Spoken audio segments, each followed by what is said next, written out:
Lo dijo él. A primera hora. Está con nosotros conectado Alan Sierra. Él en su momento se desempeñó como director de la UAFE, la Unidad de Análisis Financiero y Económico. ¿Cómo está el señor Sierra? Le saludamos mi compañera Andrea Orbe y quien le habla Fabricio Vela. Buenos días. Buenos días. Buenos días, Andrea, Fabricio. Un gusto compartir con ustedes el día de hoy. Gracias a usted por la gentileza. A ver, quiero empezar con su reacción respecto de este anuncio generado hace un par de semanas por el ministro del Interior y el secretario de Integridad Pública, que actualmente entiendo está encargado de la UAFE, el señor José Julio Neira, respecto de auditar el patrimonio de jueces y fiscales que eventualmente favorezcan judicialmente a presuntos criminales. ¿Es una medida necesaria, potente? ¿Cómo le ve usted, Alan?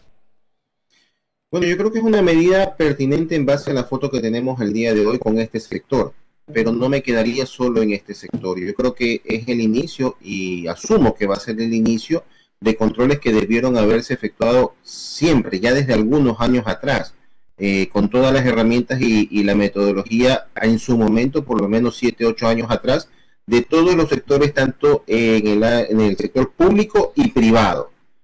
Si queremos combatir el lavado de activos, la variable patrimonio es fundamental, no la podemos dejar fuera de la ecuación.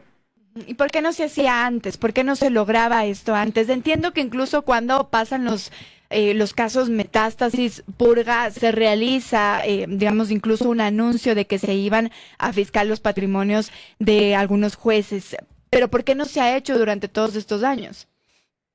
Bueno, eso habría que preguntarles a las autoridades anteriores. Desconozco el por qué. En todo caso, lo positivo de manera técnica y en base a la experiencia que yo tengo es que es positivo incluir la variable patrimonio y que no es una improvisación. Esto desde el año pasado la UAFE lo viene trabajando junto al SRI, que el SRI tiene la mejor base de datos patrimonial del país, creo que una de las mejores de Latinoamérica, y es una oportunidad que incluso está en la ley. Empieza con la ley tributaria en el año 14, luego también está en el COIP con las reformas del año 14 en temas patrimoniales, tanto del sector público como del sector privado. Entonces hay herramientas que hay que aprovecharse, creo yo. Ahora, tras auditar por parte de la UAFE este patrimonio, ¿cuáles, digamos, deberían ser las conclusiones? No sé si se cruza con información del SRI. ¿Cómo se hace esto, Alan?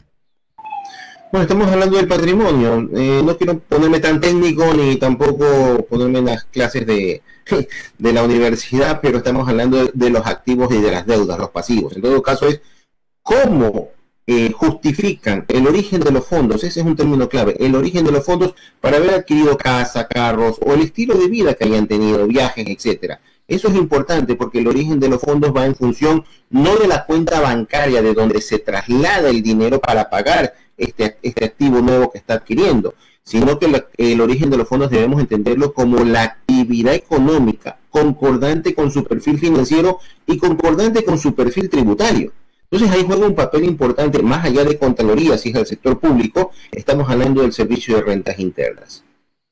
Bien, usted fue director general de la UAFE. En diciembre del 2023 se le da el decreto para que usted asuma la dirección de la UAFE. ¿Cómo encuentra la UAFE? Y eso le pregunto porque respecto de cómo esté en recursos económicos, también va a ser mejor o peor su gestión. Antes de que usted entrara en el gobierno de Guillermo Lasso, incluso el ministro de Finanzas decía que habían encontrado una UAFE desmantelada, de que no tenía presupuesto y dan cuenta los números que para 2024 se había hecho una reducción, al presupuesto de la UAFE. ¿Cómo encontró usted cuando llegó a la UAFE respecto de eso, la administración de recursos? Bueno, es importante y yo quiero partir en base al conocimiento. Los procesos, la hoja de ruta, las metodologías que se aplicaron hace 3 años en el combate al lavado de activos, hoy no sirven. Y de la misma manera, todo lo que se está estructurando hoy, todo lo que se aplica hoy, incluso las nuevas leyes, hay una nueva ley de antilavado que entra en vigencia ahora en julio, que fue aprobada el año pasado. Importantísima, buenísima. En 3 años va a tener la misma efectividad, seguramente va a necesitar reformas. Yo creo que todo es perfectible y en ese sentido todo iba en proceso de irse acoplando en el momento que asumimos este gran desafío en cuanto a la institución de la UAFE, pero uno de los puntos importantes que yo rescato es que había un personal capacitado, se estaba justamente haciendo gestiones en tecnología, pero hay que entender que la UAFE por sí sola no es el único actor en el combate al lavado de activos, es un sistema antilavado. Entonces la UAFE se nutre de información de constructoras, inmobiliarias, bancos, que importante es, todos estos también cumplen con sus obligaciones dentro de la ley, esto es tener un sistema antilavado dentro de las instituciones, llámese una matriz de riesgo, que no debe ser un Excel de hace 15 años que no le va a dar resultados fehacientes y oportunos, y que tiene que tener obviamente un algoritmo al respecto para poder identificar a sus clientes. Este proceso que funciona en todas partes del mundo es la información que termina recibiendo la UAFE del sector privado. No obstante, del sector público también, porque existen unidades antilavado de inteligencia como la del SRI, que es la mejor de todas, creo yo, al menos por la información que tiene, la Superintendencia de Compañías, de Bancos, del CERCOP, entre otros. Entonces, tiene que articularse. Usted me pregunta, ¿cómo encontré a la UAFE? No lo quiero relatar en términos negativos, pero no existía esta articulación. Entonces, en ese sentido es unificar a todos en una misma mesa y decir, vamos a trabajar en conjunto, coordinadamente. Y en términos de presupuesto, ¿cómo encontró también la UAFE? Porque entiendo que hasta ahora no se ha incrementado el presupuesto para la UAFE. En 2017, la UAFE tenía aproximadamente 4.79 millones de dólares y para el 2024 eso se había reducido, una reducción del 41% para el presupuesto de la UAFE, tenía alrededor de 2.80 millones de dólares. ¿Eso no afecta al trabajo que se realiza dentro de la UAFE? Definitivamente es un punto en contra, no significa que no se puedan lograr objetivos que se plantearon en su momento, como es reestructurar todos los procesos y metodologías hacia donde quiere avanzarse. Paralelamente se hicieron y se siguen haciendo, creo yo, con una proyección muy exitosa, gestiones justamente para mejorar el financiamiento con apoyo de organismos internacionales. Yo le pregunto a nuestro invitado, al exdirector de la UAFE, Alan Sierra, que nos acompaña esta mañana, si los dos últimos proyectos de ley, tanto el de Solidaridad Nacional, que inicialmente tenía el título de Proyecto de Ley para combatir las economías criminales, cuanto el actual, que le van a llamar Ley de Integridad Pública, ¿le otorgan a la UAFE algún tipo de herramienta adicional para fortalecer su trabajo o no, Alan? Bueno, en ese sentido, voy a referirme un poco más a la ley de solidaridad porque esta ya está aprobada, la otra todavía sigue siendo un proyecto que se está tratando en la Asamblea, pero es bastante interesante. En todo caso, lo que rescato de la ley de solidaridad es aterrizar algo que ya era claro, pero que en la práctica muchas veces, aunque esté sobreentendido, no se actúa. ¿A dónde voy? La coordinación y la apertura en cuanto al apoyo, la ayuda, la información que debe de existir, tanto en instituciones del sector público como privado. Es decir, aterriza con mayor fuerza el hecho de que todos tienen que colaborar en dar información a la UAFE oportunamente en caso que lo requiera. Esto es importantísimo porque siempre estuvo ahí y es el deber ser. Pero hablemos de años atrás, 3, 4, 5 años atrás, históricamente, de una u otra manera no se canalizaba la información como debería haberse dado. Ahora está en la ley. Y lamentablemente como buenos ecuatorianos necesitamos a veces eso, que nos pongan la hoja de ruta marcada para que no hayan interpretaciones. Es importante que exista. ¿Para usted hizo falta tal vez que se incluyeran otras herramientas, otros elementos para fortalecer la UAFE? Por ejemplo, actualmente se tiene alrededor de 103 servidores, antes se tenía 106, se ha bajado a 103. Con 103 servidores en la UAFE, ¿realmente se podría lograr los resultados que se requieren? Por ejemplo, incluso para mirar el patrimonio de jueces y fiscales. Yo creo que si la pregunta es, ¿se puede conseguir metas técnicas en cuanto a análisis? Sí. Obviamente, se necesita más personal como en la mayoría de instituciones públicas. Pero ahí viene la contraparte de que estamos agrandando, obviamente, y siempre viene el conflicto en cuanto al análisis económico de agrandar el Estado. Bueno, en todo caso, debería focalizarse, y eso entiendo que se está trabajando en priorizar aquellas instituciones donde realmente se necesitan más recursos, en este caso personal a la UAFE. Usted habla de fortalecer, solo para contribuir, por favor, importante que me gustaría aportar, porque queremos fortalecer a la UAFE. Entonces fortalezcamos la información de la UAFE. ¿Qué podríamos haber incluido en la ley de solidaridad? Lo digo como un ciudadano más, que conozco sobre el tema de antilavado en el país y en otros países, es justamente, así como hay como se aterriza legalmente las atribuciones de la UAFE, debería hacerse más énfasis en las responsabilidades de los sujetos obligados. Ejemplo, existen todavía constructoras, inmobiliarias, patios de vehículos que ni siquiera tienen una matriz de riesgo. O si la tienen, tienen un Excel de hace 15 años. ¿Qué información confiable le va a remitir a la UAFE? Que de acuerdo a la ley tiene que hacerlo mensualmente o cuando exista una operación sospechosa, si no cuentan con las herramientas. Y en este sentido se tiene que romper un paradigma empresarial. No se trata solo de cumplir la ley, se trata de blindar a la empresa privada y se trata de proteger su reputación, porque el día de mañana puede tener un cliente contaminado que esté metido en narcotráfico, contamina financieramente a la empresa porque no funcionan sus sistemas antilavado que la ley lo obliga hace más de 10 años. La ley lo obliga hace más de 10 años, no lo tiene, y resulta que en ese sentido mañana va a estar implicado en un proceso de investigación penal por fiscalía donde su reputación se va al piso. Alan, hay una referencia que hizo hace menos de 2 semanas el director encargado de la UAFE, José Julio Neira, que esta institución había reportado $600 millones en operaciones inusuales e injustificadas durante los primeros 5 meses de este año.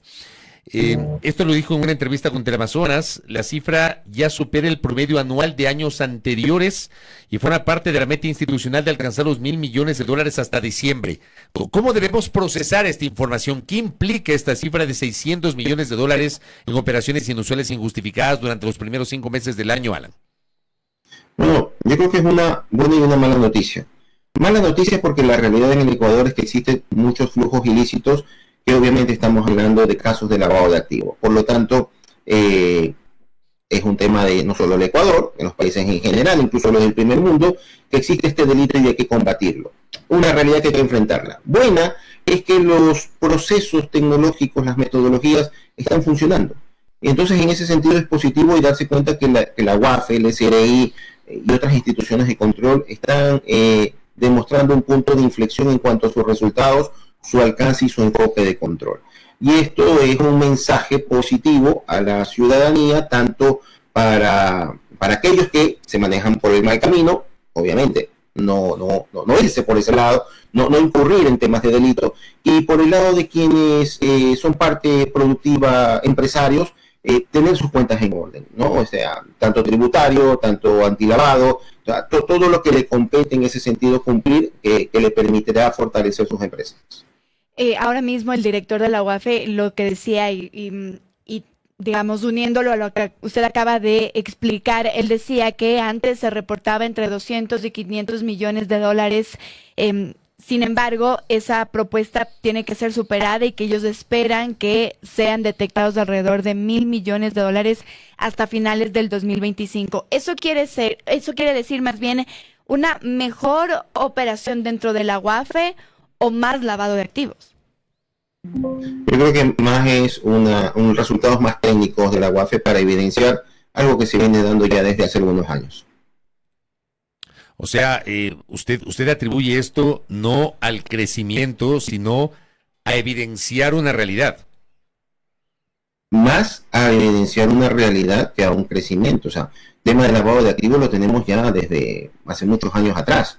Y si bien puede ir creciendo por diversos factores, la situación económica, o que no está bien, pero también juega un papel importante dentro de los análisis y los perfilamientos, o también la situación de los controles, el hecho de que en el proceso de los controles van a evidenciar justamente la foto que tenemos. El señor Neira, al sustentar, digamos, estas cifras que presentó hace un par de semanas en Teleamazonas, él había señalado que entre los sectores de mayor riesgo para el lavado de activos están la minería, el sector inmobiliario y la comercialización de vehículos de alta gama. ¿Por qué se asume que son estos sectores los de mayor riesgo, señor Sierra?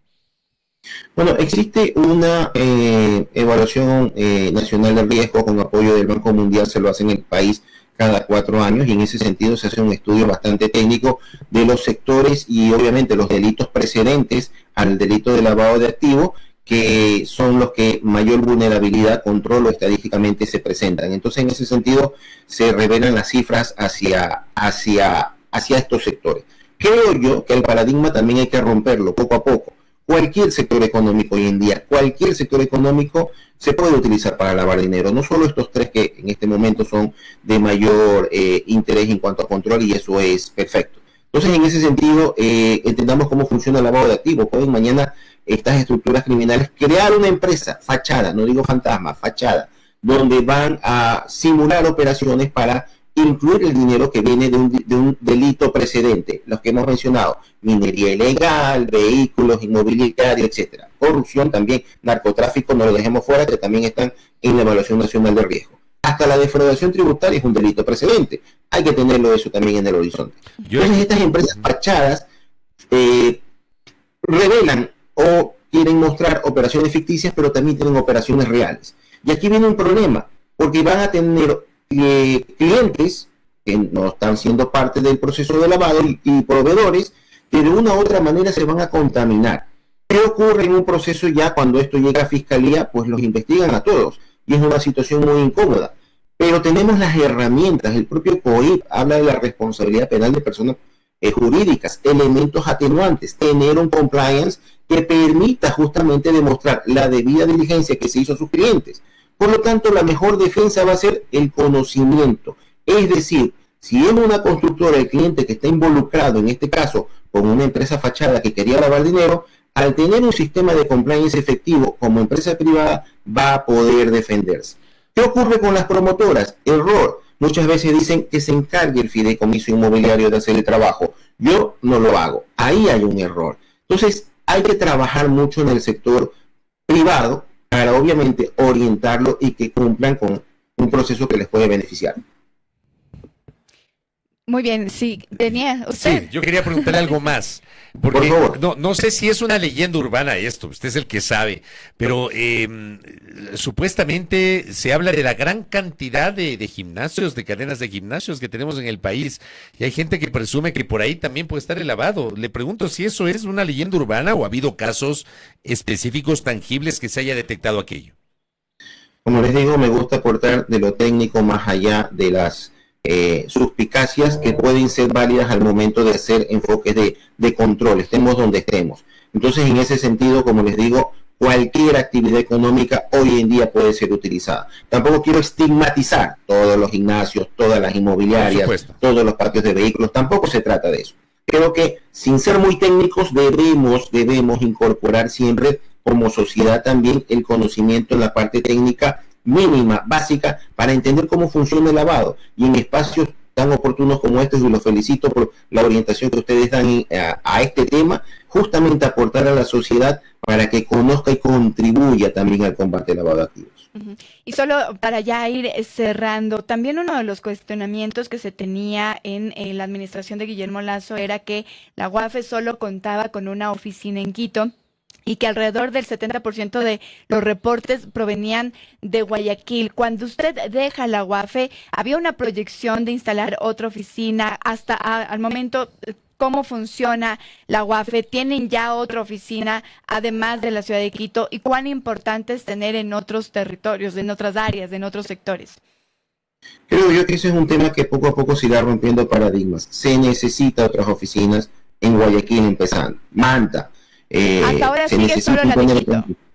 Hasta ahora solo es Quito, correcto. ¿Y qué pasa? ¿Qué obstáculo hay para poder poner en otros lugares del país? Bueno, el tema de planificación, presupuestos para poderlo incorporar. Presupuesto y planificación, nos decía Alan. Sí, correcto. Correcto. Alan, gracias por el tiempo y por sus aportes para entender un poco este tema que no siempre se habla, que todos escuchamos, pero no es que todos estamos compenetrados con un cabal entendimiento sobre lo que significa el lavado de activos. Gracias por sus aportes, muy gentil.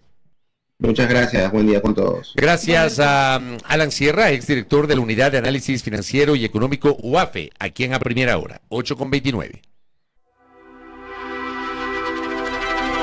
Primera plana. Todas las noticias, todas las voces.